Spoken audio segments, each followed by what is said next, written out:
हम अपना जो जीवन जीते हैं, जीवन तो सभी जी रहे हैं। कभी कभी हम अपना जीवन जागते हुए जीते हैं और कभी कभी हम सोते हुए जीते हैं।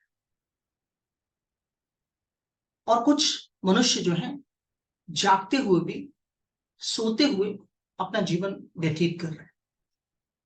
अब आप सोचेंगे ऐसा कैसे? देखिए, जीवन में बहुत सारी चीजें ऐसी हैं जो हमें ठीक से मालूम नहीं, जिनकी हमें ठीक से जानकारी नहीं।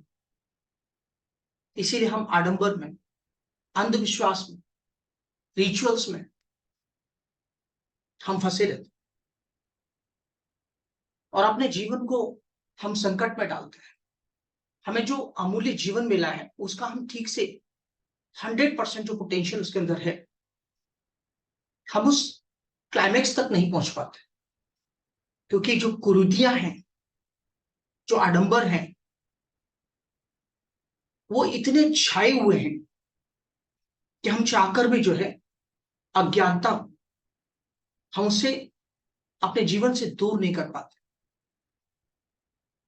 और ऐसे में यदि हमें गुरु सही मिल जाए जो हमें रास्ता दिखा सके, उस अज्ञानता को दूर कर सके, उस अंधकार को दूर कर सके, ताकि मनुष्य जो है उसके अंदर ह्यूमैनिटी, मानवता का जो गुण है वह आज जो है खो चुका है, नहीं है। आप सोचिए, आज हम ये चर्चा क्यों कर रहे हैं? बिकॉज आज हम प्रकाश पर्व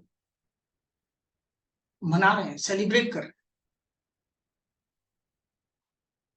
श्री गुरु नानक देव जी का जन्मदिन है और उनके जन्मदिन को हम प्रकाश पर्व के रूप में मनाते हैं।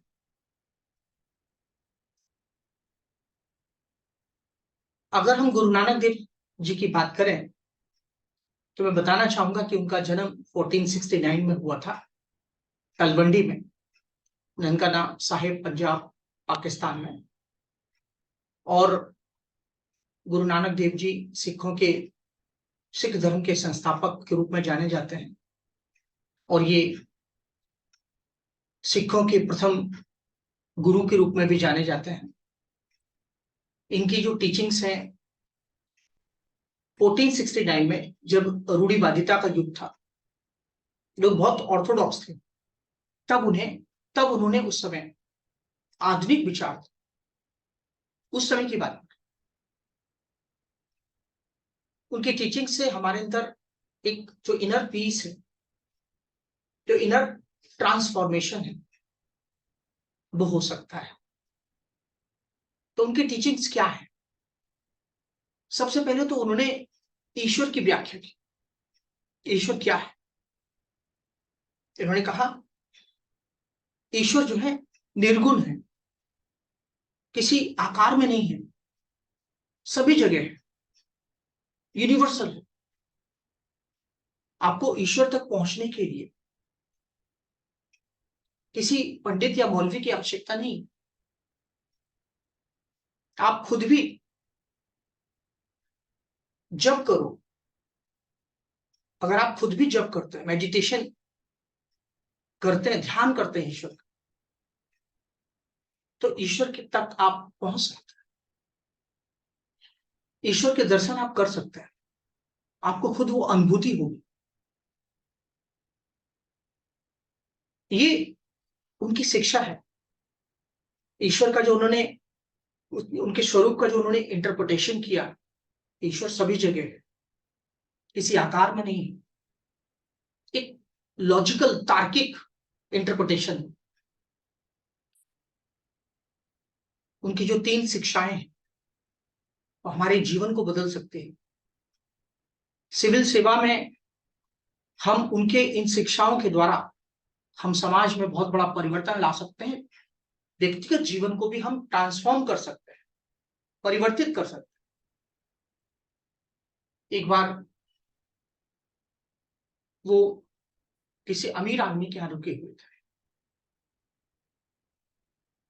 रुकने के बाद चलते समय उन्होंने, गुरु नानक साहब ने एक सुई दी कि मैं जब दोबारा से लौट के आऊं आपके पास, तब तक ये सुई को आप संभाल के रख।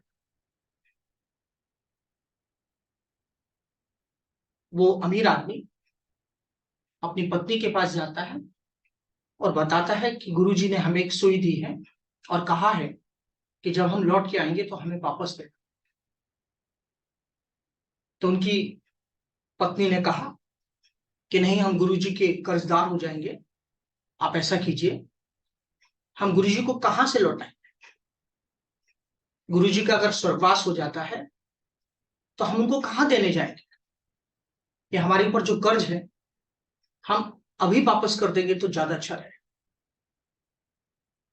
वो अमीर आदमी गुरुजी के पास जाता है और गुरुजी से कहता है कि गुरुजी, ये आपकी सुई है, आप ले लीजिए इसको, क्योंकि हम कहा आपके पास स्वर्ग में आएंगे, हम तो आ नहीं सकते वहां, तो हम ला नहीं सकते।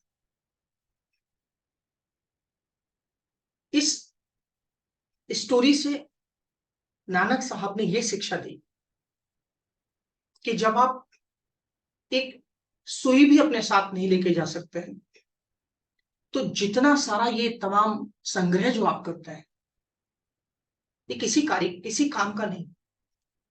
अगर आपके पास जो संग्रह है, अगर वो समाज सेवा के लिए, गरीबों की सेवाओं के लिए, तो इसका महत्व। व्यक्तिगत संग्रह करने से इसका कोई फायदा नहीं। तो मैं आपको यह कहना चाहता हूं कि उन्होंने कहा एक ओंकार, ईश्वर एक है। और उन्होंने कहा कि जब हम कोई बिजनेस करते हैं तो हम सौदा करते हैं जिसमें हम प्रॉफिट कमाते हैं, लाभ कमाते हैं। लेकिन उन्होंने सच्चे सौदे की बात, एक बार उनके पिताजी ने उनको पैसे दिए व्यापार करने के लिए, बिजनेस करने के लिए।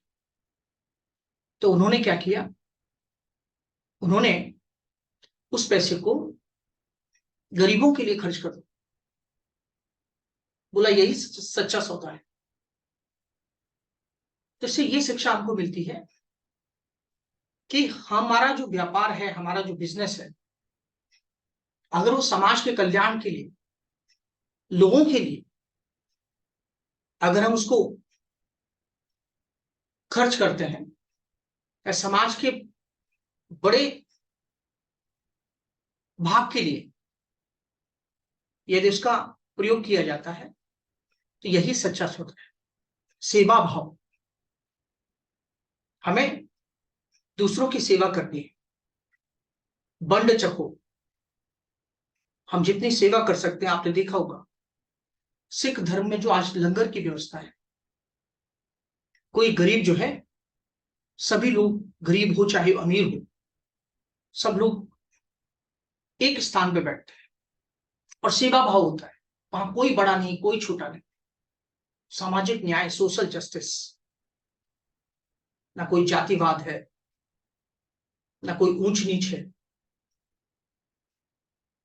सोशल इंक्लूजन है। सोचिए, तो ये जो उन्होंने सच्चे सौदे की बात की, ईश्वर की व्याख्या की, ईश्वर के ध्यान की बात की, उन्होंने वंशकों की बात की। वंशकों कि हमें दूसरों की सेवा में अपना जीवन व्यतीत करना है, और साथ ही साथ जो है उन्होंने किरत करो की बात की कि हमें हमारा जो जीवन है वो ईमानदारी से व्यतीत करना चाहिए, अनएथिकल प्रैक्टिस नहीं करनी चाहिए अपने जीवन में। तो आज गुरु नानक साहब की जो शिक्षाएं हैं, ये हमारे जीवन में बहुत परिवर्तन ला सकते हैं। निश्चित रूप से हमें इनकी शिक्षाओं को हमारे स्कूल के जो सिलेबस है, पाठ्यक्रम है, उसमें होना चाहिए। हम एथिक्स के पेपर के लिए तो हम तैयार करते ही करते हैं, लेकिन हमारे चरित्र का निर्माण कब होता है, हमारे बच्चों को चरित्र का निर्माण कब होता है? जब हम ऐसे महापुरुषों के बारे में, उनके ज्ञान के बारे में हम जब सुनते हैं, समझते हैं, तो अज्ञानता का जो हमारे ऊपर एक क्लाउड होता है, बादल छाए रहते हैं, वो दूर होते हैं। और एक्चुअली यही एक अच्छे जीवन जीने के लिए जो टीचिंग्स हैं वो गुरु नानक देव साहब के हैं। तो आज प्रकाश पर्व के अवसर पर मैंने आपको संक्षेप में जो गुरु नानक साहब ने जो शिक्षाओं को दिया है कि दूसरों की सेवा करना ही सबसे बड़ा धर्म है मानवता का, ये बहुत महत्वपूर्ण है। इसी के साथ थैंक यू, धन्यवाद।